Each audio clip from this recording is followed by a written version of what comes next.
নমস্কার বন্ধুরা, আশা করি তোমরা সবাই ভালো আছো আর আমিও ভালো আছি। তো বন্ধুরা দেখো, আমি আজকে কি রান্নাবান্না করছি তোমাদের সাথে শেয়ার করব। দেখো বন্ধুরা, আমি ভাত রাঁধছি, ভাতের ধারে হচ্ছে, আর এখানে করেছি ঢেঁড়সের তরকারি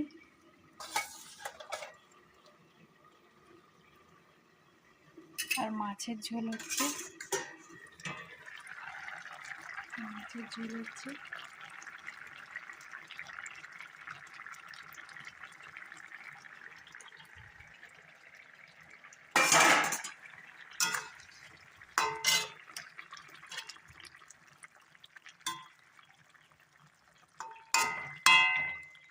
তো বন্ধুরা দেখো, মাছটা আমার রান্না হয়ে গেছে, এবার আমি নামিয়ে নেব।